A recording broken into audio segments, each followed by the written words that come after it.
Yung ayaw ko lang yung hihingi ka sa akin, tapos pagdating ng araw, di mo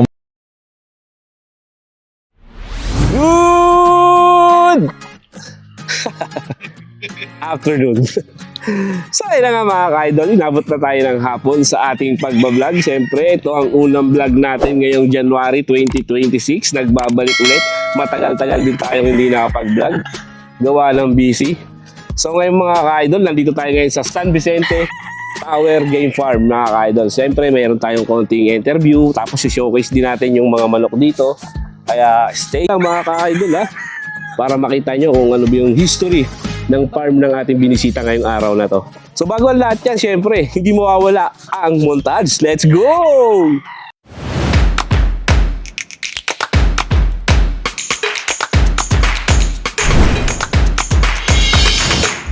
si Jason Villanueva ng San Vicente Tower Game Farm.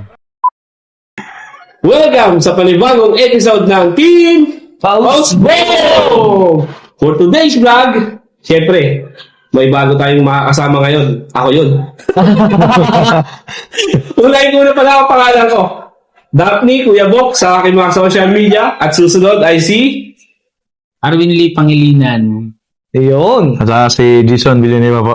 At syempre, it's your boy, Kigi once again. At ang aking YouTube ay Kigi TV at ang Facebook natin is Kigi at ang ating TikTok as CY Polinet. Yun. At ang aking kasunod ay si... At syempre also, huwag niyo kalimutan nga pala Strong Chicken TV sa aking YouTube channel tsaka Strong Chicken sa aking Facebook account. Ayun nga pala. At syempre, pahabol ko lang sa mga kasama namin na hindi kasi kami pwedeng magsiksikan dito. So sila naman ang videographer ngayon. Yun. So si Vin Castro, Kuya Ricky Rancy Vlog, at si Yams TV. So, napakaganda na ito, Kuya Daphne. Kumpleto tayo. Ang Team Pausbong dito ngayong panahon na to. Dito lang pala. Ngayon lang tayo na kumpleto dahil kay Sir Jason Villanueva. Matindi. At syempre, may kasama tayong champion. Sariwang sariwa. Tahimik lang ito eh. Tahimik lang. Ano kaya feeling ng champion? Nakakapalipasok ito eh. Ano pakiramdam ng champion? Bosa rin. Hindi ko nakakahiya. Ay, naiiya. Bakit naiiya? Champion ka eh. Baka nanonood yung mga tinalo ko eh. Aray ko. Yan lang po yun, guys. So, syempre, dito tayo ngayon sa San Vicente Tower Game Farm ni Sir Jason Villanueva. Grabe, guys. Napakatindi rin ng farm na to. Napakaganda rin na itong farm na to. Tsaka kagandahan sa farm ni Boss Jason is overlooking, no? Napakaganda. Totoo. So magawin tayo sa ating pakay, di ba? Yun. Sir Jason, Yes. so paano ba nag-umpisa ang San Vicente Tower Game Farm.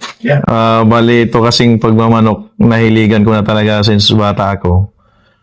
Tapos, nung medyo financially stable na, doon ko na talaga kinarer yung pagmamanok. Kasi yun talaga yung passion ko yung hilig ko. Kahit nung nagtatrabaho ako, pagka-out ko pupunta lang sa bukal, hinahanap-hanap ko talaga. At saka nung malilit pa talagang nag-alaga-alaga na rin. Malilit lang. So kinalakihan mo na rin, ano? Kinalakayan na talaga. Ano may background mo may magulang mo o may namana ba? Gano'n? Sa both side sa mother side tsaka sa father side ko. Sa Ilocos. So this is mo, pares no? Parents mo na Pareho pa lang nagmamanok. Pagka in short, Kuya Dap, Kuya Kiki, nasa bloodline talaga. Nasa dugo. Walang kawala. Walang kawala. Nasa dugo ng magmamanok. Jason, Yes, siyempre alam naman natin kung bakit na tinawag ito na Tower Game Farm. Bakit nga ba? Ako kasi lumaki ako sa Samar, sa mother side ko. Taga San Vicente ako, doon din Samar. Wali, para gusto ko naman kasi karamihan din sa amin taga sa Samar is nakarating na dito sa Maynila. At least kung may makita man silang ganun, marinig nila na kung pumasyal sila sa akin, mas maganda. Tapos, welcome naman sila. Tsaka, last year, marami nang pumasyal dito. Dahil, San Vicente, una, lang po yan, JLB San Vicente. Then, nung napunta ako dito sa Barangay Macabod, dito ako nakapiso sa may tower. Kaya, nilagdong ang tower again farm. Kasi, yung una kasi, nagtatanong sila, saan banda yung, yung farm? Sa may tower. Ay, hanggang na lang. So, nag-umpisa yung San Vicente Tower. Pati pag may pumunta rito, tapos sinabi mo lang tower, ang daming tower. Joke lang. Pero ang kagandahan sa kanya, since jack of all trades siya, hindi niya pa rin nakakalimutan ng pinanggalingan niyang lugar na San Vicente. San Vicente in summer. Sa Vicente, Northern Samar. Northern Summer. Doon kasi yung parents ko talaga, yung mama ko. So shout out sa mga taga San Vicente, Northern Samar. Yan. Sa mga mo sir, dito sa farm mo, ano yung mga linyado mo rito? Ngayon sir, may bloodline akong mini-maintain tatlo ang Golden Boy, Sweater Boston, din yung sa Harold Brown ng Papay. Doon lang umiikot yung bloodline ko. Ano yun? Nag-angkat ka rin ng mga manok sa ibang bansa o dito local lang din? Dito lang po. Kasi sa atin dito sa Pilipinas kasi marami naman talagang magaling na nagmamanok na. Pag sariling manok mo na, ikaw na rin yung mga naghanda, sir. Opo, ako na. Ikaw na rin yung... Hands-on talaga ako. Lalo na pagdating sa stag, ang hirap nila, kunting... Pag malagay mo nga lang sila sa kills, bang magugulat. Kinabukasan, ayaw na lumaban. Totoo yun. Parang nahihirapan din kaya tinuturo ko din naman sa... Kasi yung sa stag, masyadong sensitive yun. Kasi mabilis kasi makahigop ng may isang ng stag, hindi gaan ng Anong moist naman yung Based on experience, Boss Arwin. Boss Arwin. Kasi yung kanya kagabi, ano ba yan? Istagan din yan. Almost late born. Deadborn, isim si Hataw. Pare, congratulations pala sa'yo, pare. Congratulations! Grabe ka. shout out boss Aaron Polo. Sa kayo, sir, ilang tali yung mga nandiyan sa farm natin? Sa akin, konti lang to, sir. Kasi pang personal na gamit lang din ako. Sir, in the future, makakapag-share ba kayo ng inyong mga bloodline or linyada rito? Siguro pagbigyan tayo ng panahon, pala rin tayo. Kasi syempre, nagcha-champion naman din yung mga yung Noki. So, possible in the future, makakapag-share kayo sa mga gustong mag-avail ng inyong bloodline. Soon, sir. Pala rin tayo ng panahon, sir. Sa linyado mo, Papay, kanino ka nag-acquire? Yun. Para kung saan may interesado sa ating mga buyer. Nakuha ko lang yan kay Dodge Liti, yung Pop Igre ko. Tapos yung Harold Brown kay Sir Joseph Calma. Joseph Calma, Calma Game Farm. Kalmado. Kalmado Game Farm. Kalmado Game Ano ba yung mga yan? Mga laro niya sa gitnaan, mga Papay? Yung Pop Igre siya, may siya, yung parang pag binagbigyan mo siya ng isang palo, talagang bruntalin ka. Tapos yung Harold Brown, more taas. Okay pala, no? Pero yung mga, itong gray yun, sa mga grays. Okay. Ito yung mga pula natin na Ayan. mga dark legs. Nanalo po sila, namamatay. Kasi gusto nila, Sabay kung sabay. one-on-one Parang si Robin Padilla pala to. Nakita ko yung mga stags ni Boss Jason. Talagang maganda. Tama, sir. At that age, di ba? At yung develop, makikita mo na Yun yung maganda dito sa place ni Boss Jason. Sa panahon Pag yung manok, lumaki talaga sa damuhan. Kasi yun sa nila Kasi, sa akin kasi kahit hindi gano'ng ma-vitamins yung manok basta nasa damuhan, yun may Natural siya. natural siya Kumbaga, mayroon talagang Calcium. nakukuha. Pero paano naman yung mga backyard na sa mga kanto-kanto, sa mga iskinita, yung mga sementado boys, tawag nun, sementado game farm.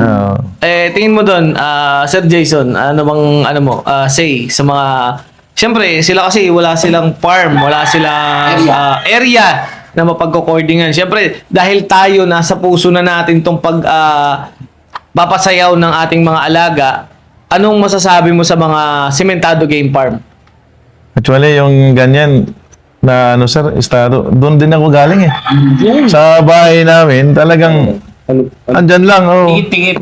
Talagang, minsan, isang kwarto, pero tatlong, siya, dito lang, tapos may division lang para pag umipot, hulog siya.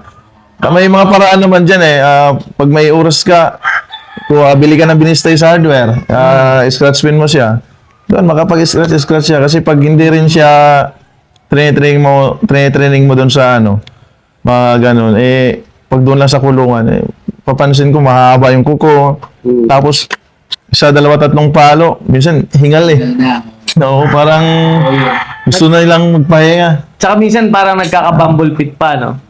Sa tibak naman, nakukuha siguro yun pag sa kawayan, lalo na minsan pag ang kulungan. Pag sa semento, wala sila Matigas. nakakahig. Oo, may na ano. Kumbaga, kasi yung kahig, di ba, parang sa akin lang, parang ano rin sa mga muscle nila.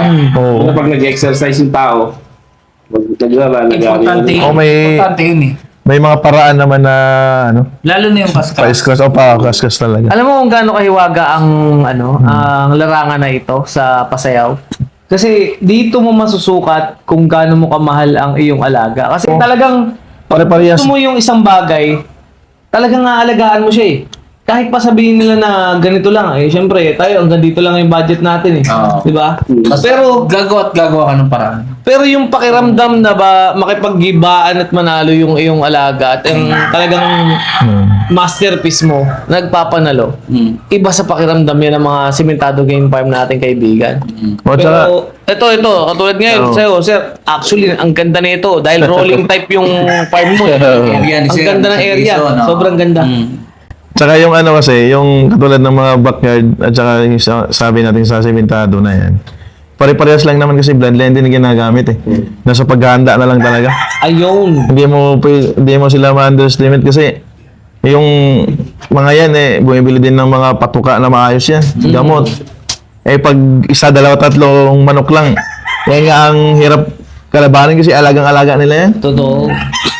Pag mga 5 piraso lang, naku. Ano ang masasuggest ko dyan, lalo na pag yung Oo. backyard game. Mas maigi kung imbis na bibili sa ng ganyan, most of them, maganda gamitin yung flying pin. Alam mo yung purpose ng flying pin? Kasi naiinit yung muscles nila, yung sa pakpak. Di ba? Oo. Di kaya yung pag nakaganyan lang, di ba? Kailangan Pag nakakulungan. isang pinong di ba? Yun May yung flying pin advantage kasi. ng mataas sa flying pin. Andun na lahat, sir. Nila yung Kaya ako, saludo rin ako sa mga small scale na mga breeder na kahit pa sabihin na sementado game farm sila, na itatawid pa rin nila yung passion nila para sa larangan ng pagsasayaw natin, ng mga anak natin. Oo. Sobrang saludo pa rin ako. Kasi may mga ibang ano, di ba? May mga ibang sikat na breeder na sabi nila medyo ano sila sa mga backyard kumpara sa mga farm. May takot. May takot. Ikaw, sir, ano sa pananaw mo yung ano na yun? Para sa akin din kasi, sir, katulad sa atin, kumbaga, andito tayo, ang advantage lang tayo sa kanila, may pagpipilian tayo kasi mas marami yung alaga natin sa kanila. Kumbaga, nakapagpili tayo ng maayos talaga. Pero sa mga backyard kasi, kahit 5 piraso, 10, naalagaan kasi nila yun kasi madali lang 5, 10, araw-araw naihimas nila. Ito, hindi naman natin araw-araw naihimas. Sa dami, hindi natin, at saka inaasa natin minsan sa asa lang sa tao. Yung mga backyard, pag andyan lang sa kanila, nakahawakan talaga.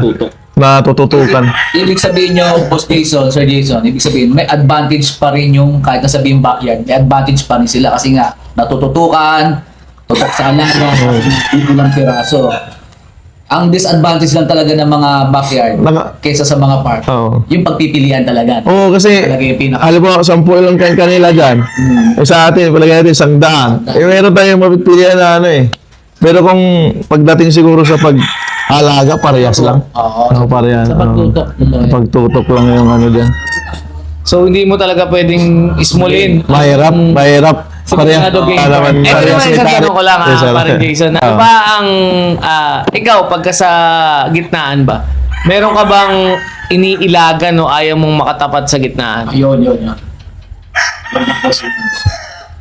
Sa akin naman, kung talagang tinapat sa akin, Sino yan?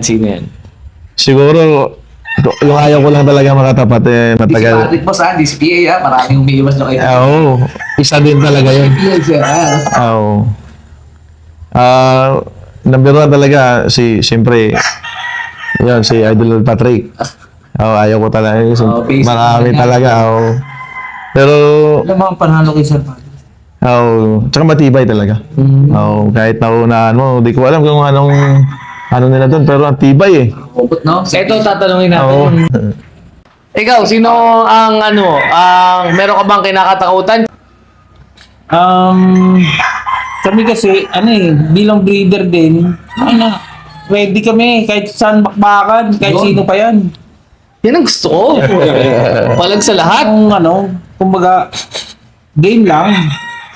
It's part of the game. Kaya wala yung hindi uso yung takot, huwag kang matatakot. Tama. Tama naman yun. Yan ang gusto ko. Patapang. Basta manok-manok lang yan, manok-manok. Yun, totoo. Respeto ba? Respeto. Respeto. Kasi, mga big time yan, di ba? Pares din natin yun sa maliit din yung simula yan. Tama, tama. Kung nakaya nila, kaya din natin yan. Yun. Ano masasabi mo sa mga viewers din na gusto rin na makamit yung championship na nakuha mo? Kasi hindi basta-basta yung nakuha mong championship eh. Basta yun. Yung At saka sa Santa Monica Santa Monica pa yan. Pagkakas nyo lang yung rotation ng Matigas ang Parang manok dyan. Kung ano yung ginagawa nyo, kung saan kayo hiyang, sa mga conditioning, di ba? Uso naman na ngayon sa YouTube eh, kung, diba, ganito, idol ko siya, ito gagayahin ko. O, dapat may isip ka rin na adjustment na, hindi effective. Hindi effective din eh. Kasi karamihan sa nakukuha sa internet, hindi naman minsan hindi accurate eh. Hindi diba? accurate. Siyempre, Experiment dapat malawak yung instinct mo tsaka yung observation mo. Kung talagang ngayon ka ba talaga dun, di ba? In short, sa larangan ng pagmamanok, walang tama, walang mali. Yung. Kumbaga, continuous learning tayo ron. Oo, continuous learning tayo dun. So, through experience, syempre, gaya ang sabi ng ating Habang champion. tumatagal, tumatalas tayo. Ayun, through experience yun. Hindi ba? Boss Tumatagal. Erwin, na through experience, talagang gumagaling. Yun. Yun. Hindi na pwede na lagi lang tayo talo eh. Darating din yung panalo. Makabutas yung bulsa, boss. Pero ikaw rin, Dumadating din tayo minsan sa win-win situation. kaya nga pangalan mo Arwin kasi win-win. Win, no. Pero nakateam ka rin ng mga talo Yo, before. syempre, Siyempre, 0-5 nga ako dyan eh. Eh, ikaw naman parang Jason, na inabot ka rin ba ng talo, championship, yan. Meron din? Oo. Hindi nawawala. Hindi nawawala. Minsan nga, kahit dito, 2 hits, minsan si zero pa eh. Ako na naalaga, ako na nagpo-point, ako pa nagtatari. Minsan pag inabot ka rin talaga ng zero din talaga. Yung malas pag malas. Hinahanap ko talaga yung breeder talaga ng mga interview natin, yung hindi pa nakakatikim ng talo. Wala yatang ganun, sir. Meron bang ganun? Wala. Pag meron nun, matutulog ako doon sa bahay nun araw-araw. Akala mo ulit Pagkakala ko ginagawa. Wala pa. Ewan ko kung ano dasal ginagawa nun pag may ganun eh. Wala. kaya naman ko yung kay Boss Jason, Boss Champ, tsaka Kuya Daphne. Oo. Yan ang maganda sa larangan ng ating sport. Salang nakakadumi Walang na. nakaka-dominate. Oo. Dominante. Kaya yan, masarap ang passion natin, di ba? Oo. Sabi ko pa man ako, parang tagal mo tumanda. Ayun. Ganun ba yun?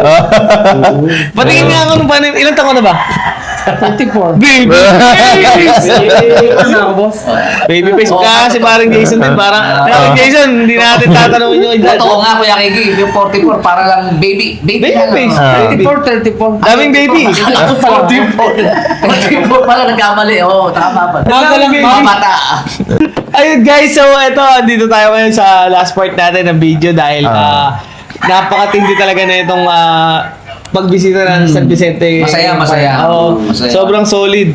Actually, salamat Sir Jason na napaunlakan niyo po ang aming panayam dito sa San Vicente Game Farm. At nakita namin yung, ako first time ko pa lang talaga makakita ng ganong klase ng manok in my life Kasi di pa talaga ako nakakita ng ganon. One in a million. Yung one-on-one. One of Dalmatian. Parang ganun. Pero one in a million yan para sa akin. First time ko makakita ng ganyan. Bagong line na. Sa dami ng farm na na-interview natin. Hindi ka talaga yun. At ito pa ang kagandahan dito sa pagbisita natin sa farm Ano sa yun? San Vicente Game Farm. Na kompleto ang Team Pausbong. First time Sa- ever. Pinagbukod tayo ni Sir Jason. Salamat, Sir Salamat, Jason. sir. Thank you so At much. saka, Salamat. siyempre, napaka masaya ang team Facebook natin. Syempre, napaka warm welcome ni Boss Jason sa atin. So, syempre, pinaghain pa tayo ng mga masarap na ano. So, Putahe. yun, maraming salamat Sir Jason sa tamasa ka sa iyong mga susunod sa mga exam yan. Exam. Bago natin ito tapusin, syempre Sir Jason, ano ba yung magandang tip mo sa mga pagbuhat? Simula pa lang. Yun. Payo ko lang sa mga nag-uumpisa, katulad sa akin na ito nag-uumpisa pa lang naman talaga. Tuloy lang kung ano yung pangarap mo. At saka, kung dumaan ka man sa talo, tuloy mo lang. Pahinga ka lang. Tapos, pagka, maka-recover ka. At saka, number 1 talaga, mag-umpisa ka ng maayos na materialis. Ayun. Huwag kang kumuha dyan sa gilid-gilid na 1.5, dalawa na yun. Hanggang doon lang ang palo niyan. 1.5 palo. Oo, gano'n eh. Talagang 1.5 yung palo. Ang pagmamano kasi, sa totoo lang, very expensive talaga kasi andun yung gamot, maintenance, andun talaga lahat. Kaya pag pumasok ka sa larangan ng pagmamanok, may handa mo na yung bulsa mo. Ganun. Handa mo na, natural lang yun sa ano. Siyempre, tulad nitong meron tayong mga tauhan, hindi mo naman pwedeng kung gaano kabusog yung manok mo, gano'n din kabusog yung tao mo. Ay, para equal lang ba? Para mas maganda kasi yung... Boss, fasting yung manok mo, fasting din yung tao. Ay, wag. Di baling pastingin mo yung manok, wag yung tawan mo. Kasi pag pinasting mo yung tao mo, diyan na mag-umpisa magkawindang-windang yan. Oo. Kasi isa rin yan ng buhay ng farm eh. Yung Isa sa mga factor Yun. Ikaw, boss, anong tip mo sa mga Baguhan. pagbuhat? Lalo't kaka-champion mo lang. Oo. Kung gusto nyo magmanok, siyempre, dapat may pera kayo nakalaan para dyan. Kasi, yun ako, mabigat sa bulsa Ihabol yan. ko lang yung mga nangihingi ng mga manok. Mabigat sa bulsa yung Sige. Itanong mo. expenses niyan ng pagmamanok. Huwag kayong kung gusto nyo magmanok, huwag kayong manghihingi. Yung bumili kayo ng sarili nyong yung... Aray ko. Bumili kayo ng sarili nyong materials para... So, nakaka-proud yung ganun eh, bro. Oo, totoo yan. Yung ikaw mag-breed, tapos... Sarili mo. sarili mo yung laban mo. Tapos magka-champion pa, no? Pero pag hindi po pa kaya, pag-ipunan mo muna. Tama. Diba? At least doon, wala kang hikilingan na may utang na loob ka sa gano'n. Wala may susumbat sa'yo. Hindi, diba, nag-start ka pala mga manok, nanghingi ka, tapos nanalo yung manok mo, may tendency na sinabi nung, galing sa akin yan eh. Di para makakaano, di ba? Oo. Kung pinag-ipunan mo yung pambili mo ng manok, bago ka nag-start, tapos nag-breed ka, kasi may sapat ka na ng pondo dun eh. Oo. Doon, manalo o matalo man, walang ibang manginisi sa'yo. Wala kang ibang sisihin, hindi ko lang. Diba? Pang ganun lang din yun. Ito, panghuli kong tanong kay paring Jason. Yeah. Paring Jason, about sa mga nangihingi ng manok na yan. Sa mga... Yan. Ano ba tawag sa mga ganyang nangihingi? Kung meron tayong mga sementado, game farm, meron tayong mga...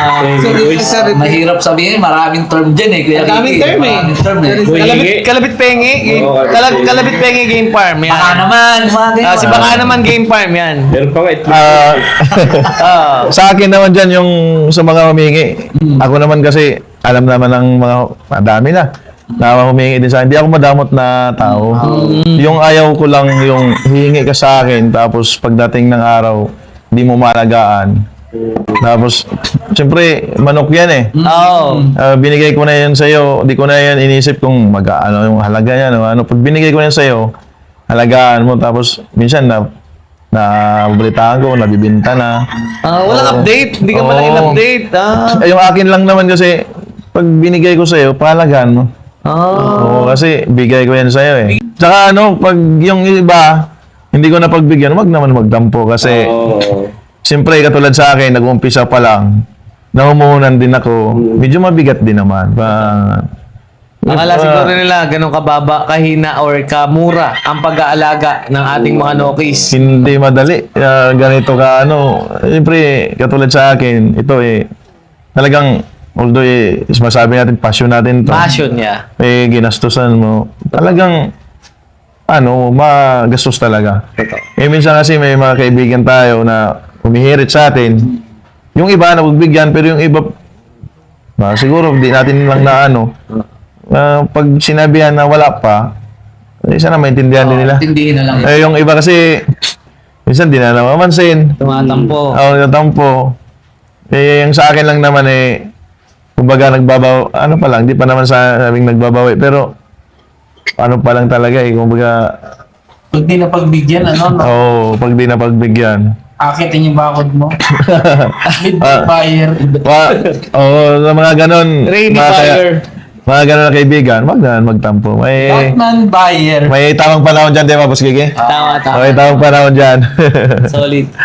So, ayun lang guys. At syempre, nagpapasalamat tayo sa pagtangkilik ng ating mga followers sa Team Pausbong. At syempre, pinaunlakan tayo ni parang Jason Villanueva dito sa San Vicente Tower Game Farm. At syempre, kasama ang buong Team Pausbong. Pausbong, yan. At ngayon lang nangyari yan dito sa farm mismo ni parang Jason Villanueva. So, parang Jason February- Villanueva, kami nagpapasalamat, tapos pusong pasalamat sa iyo at kami na kompleto.